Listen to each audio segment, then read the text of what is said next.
ఉన్నట్టే ఉన్నది ఉన్నది ఉన్నది.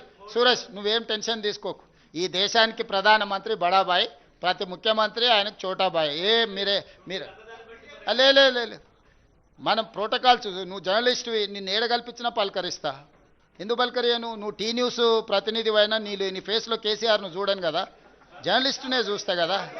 సేమ్ ప్రధానమంత్రి కూడా, మోడీ గారు ప్రధానమంత్రి కాబట్టి అతను బడాబాయ్ అందరు ముఖ్యమంత్రులకు. బిగ్ బ్రదర్ అంటారు ఇంగ్లీష్లో. ఇక నాకు వచ్చిన భాషలో హిందీలో చెప్పిన, మీ సార్ అంత ఇంగ్లీష్ నాకు రాదు.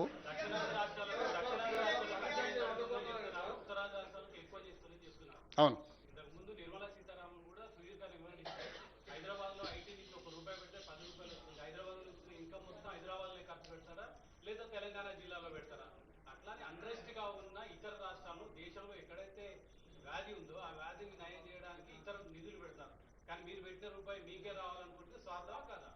ఇప్పుడు స్వార్థం అనే దాంట్లో కూడా ఒక విచక్షణ ఉంది.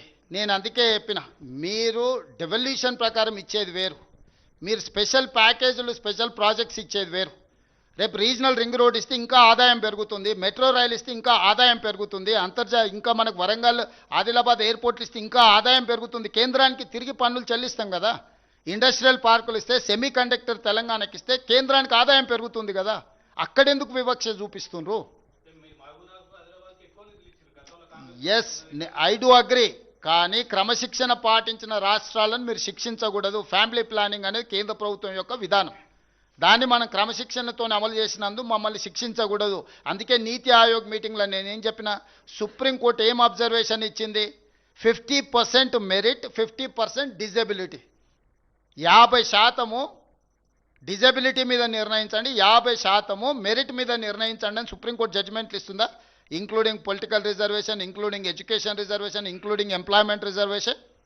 సేమ్ థింగ్, క్రమశిక్షణతో నిధులను పన్నులు చెల్లిస్తున్న వాళ్ళకు 50% విధానం తీసుకోండి, డిజబిలిటీని 50% తీసుకోండి. మొత్తం డిజబిలిటీ తీసుకుంటే మరి క్రమశిక్షణతో నువ్వు శిక్షిస్తే మనం ఎందుకుంటాం?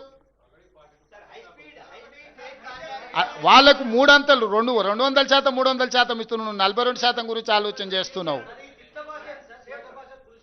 ఇప్పుడు మున్సిపల్ ఎన్నికలు, ఇక తిట్లకు ప్రజలు ఆల్రెడీ సమాధానం చెప్పారు, సమాధి కట్టారు కదా.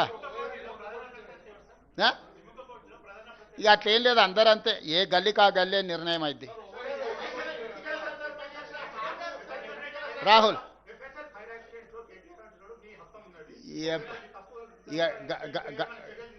రాహుల్ గంజాయి బ్యాచ్ గురించి నేను పెద్దగా ఆలోచన చేయను, వదిలేసాయి. నువ్వు కూడా వదిలేయి, నువ్వు కూడా ఆ ట్రాప్లో పడకు. మనం ఏదైనా మంచి మున్సిపల్లో ప్రజలకు మంచి చేసే దాని మీద తీసుకుందాం. ధన్యవాదాలు. ఇవ్వబోతున్నారు. ఈ తీర్పునిచ్చే సందర్భంగా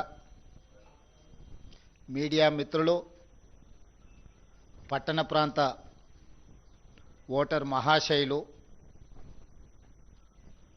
వాళ్ళ కళ్ళ ముందు ఉన్న గతం, వాళ్ళ భవిష్యత్తును ఆలోచన చేసుకొని, అంచనా వేసుకొని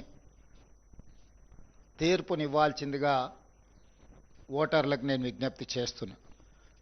ఈ సందర్భంగా ఈ ఎన్నికల బరిలో ప్రధానంగా త్రిముఖ పోటీ జరుగుతుంది.